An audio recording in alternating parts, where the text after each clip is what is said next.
Howdy folks, Jambareeqi here. Do you remember Sonic the Hedgehog SatAM? I do, it was one of my childhood favourites growing up. But for anyone who's never heard of it before, let me explain. Sonic the Hedgehog SatAM, named after the fact that it aired on Saturday mornings, was a TV show based on the popular Sega game franchise. It was set in a dystopian society ruled by Dr. Robotnik, and the Freedom Fighters, led by Sonic the Hedgehog, spent each episode trying to defeat the evil scientist. It was a show that dared to be rather dark and deep for a children's cartoon series, exploring mature themes like environmental pollution, native culture erasure, techno-fascism, and much more. It believed in children's ability to understand and enjoy complex subjects, while also giving them a cast of lovable anthropomorphic heroes to root for. Sonic, the cocky but good-hearted hedgehog, Let me pull bones. This is cheating. Sure, Sonic could be quite arrogant at times, but his eager optimism was a beacon of hope for a small community at war with a tyrannical empire. Sally, the smart and compassionate princess, There. What kind of tongue is speaking those funny things, eh? Nicole, apply voice descrambler. Bunny Rabbit, the part metal martial artist with a southern drawl, All right, Tails. Just keep that left arm out there a little more. Rota, the hard-working inventor, Stand back, guys. This could be ugly.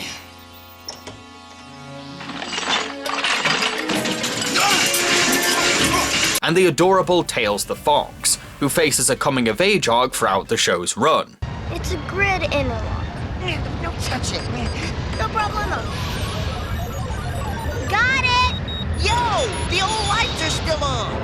Give it a Sonic second.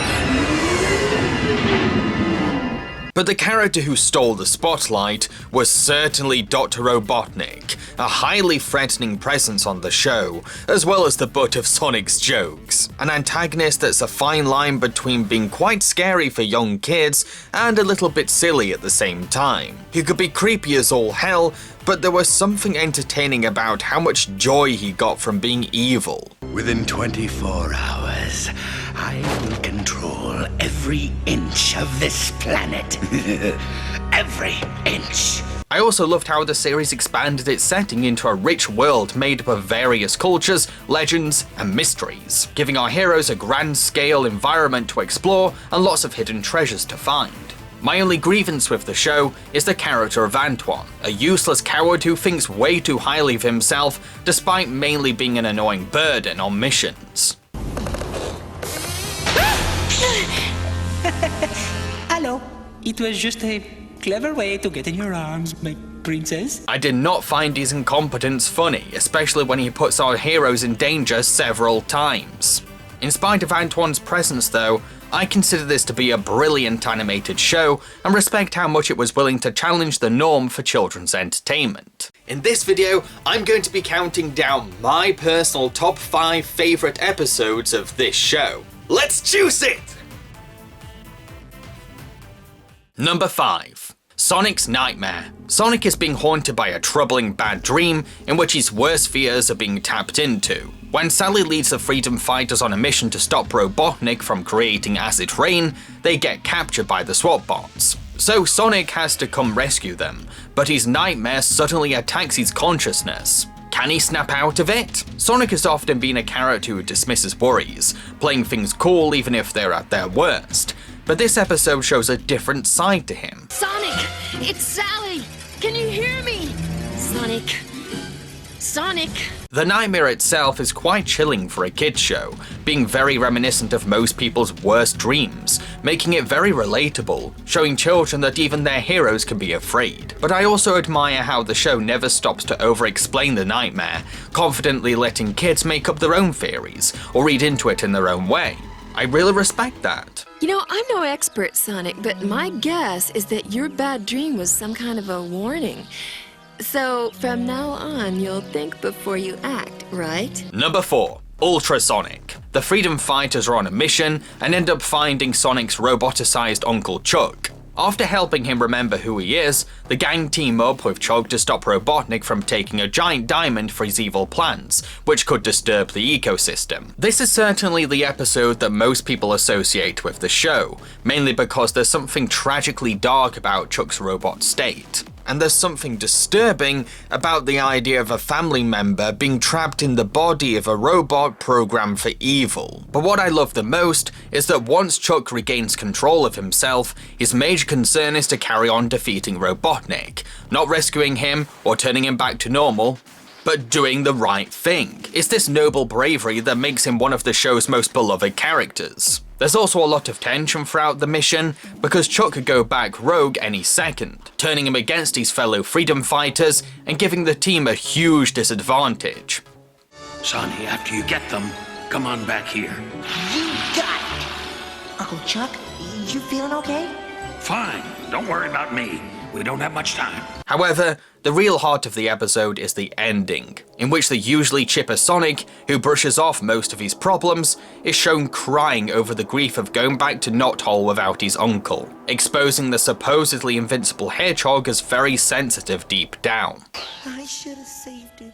Y'all did what you could, honey. We couldn't bring him back. He's loyal to Robotnik. We'll get him back another day, Sonic. Promise. Number 3. The Void. Long ago, Robotnik trapped the powerful sorcerer Nargus in a dimension called the Void, and he's been trying to escape ever since. Nargus uses his magic to bring Sally to the Void in hopes that her brain skills can help him leave his prison. Meanwhile, Sonic works with Nicole, Sally's personal computer, to locate Sally, only to end up in the Void too, and Nargus wants to use Sonic's speed to help him escape as well. Where do I start with this one? It's so good! First, the Void itself is both strangely mysterious, but also beautiful to look at too. We have no idea what it is or where it is, and that's what makes it so intriguing to us. Nargus himself is a cunning villain. He uses his magic to trick Sonic into thinking he's the king at one point, so the sorcerer can hitch a ride out.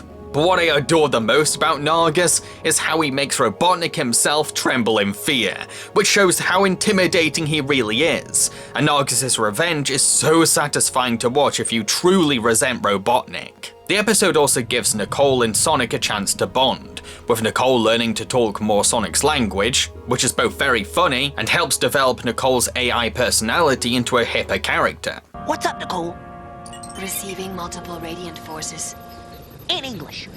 Correction. I'm getting signals from all over and they're messing me up.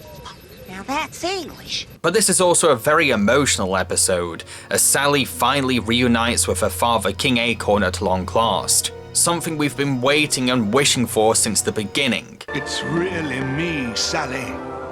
Daddy! Oh, Daddy.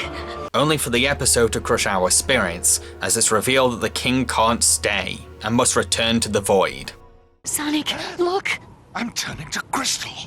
Nargus, what's happening? We've been too long in the Void.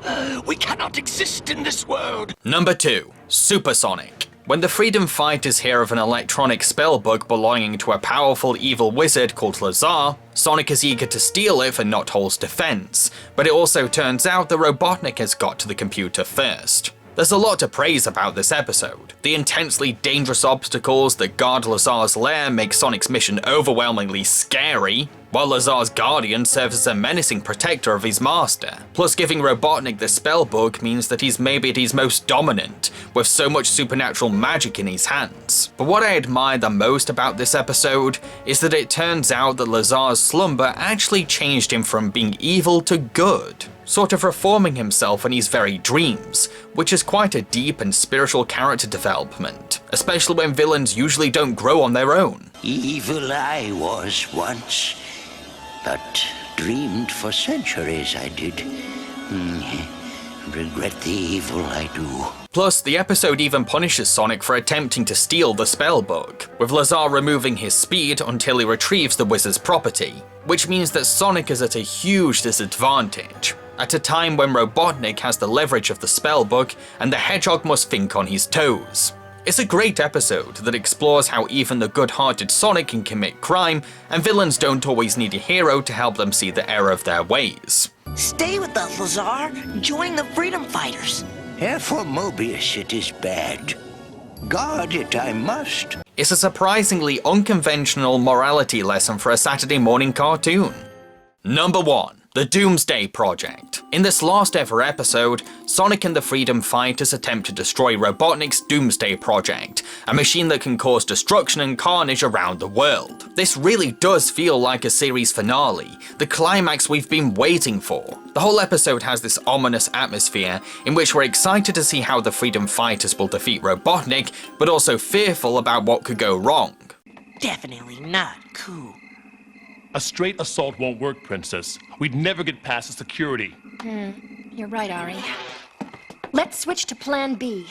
Characters have spent so much time working towards their goal to restore King Acorn's kingdom and stop Robotnik from ruining the planet, risking their lives nearly every episode in a bid to dismantle this oppressive society. We totally wish with all our hearts that their hard efforts were actually worth something. It all makes for the most cinematic chapter in the show's narrative, so much so that it could work as the third act for a Sonic the Hedgehog movie. When Sonic insists that he has to take on Robotnik alone, it leads to the showdown we've anticipated, a final confrontation built around the show's core rivalry, making the episode live up to its build-up. I really hate that hedgehog.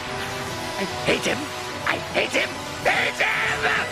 Hate, hate, hate, hate!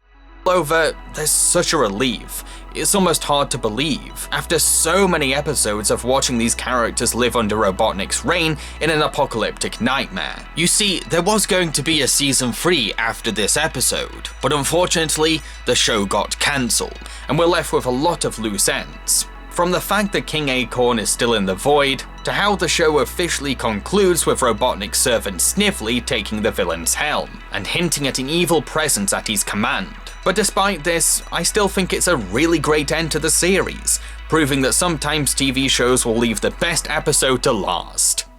I've been Jambareeqi, and I hope that you enjoyed this video. If you did, then feel free to like, subscribe, and share. Plus, please consider supporting me through my Patreon in return for awesome rewards. Thank you. Now, if you don't mind me, I'm off to get a vegetarian chili dog. Cheerio, folks.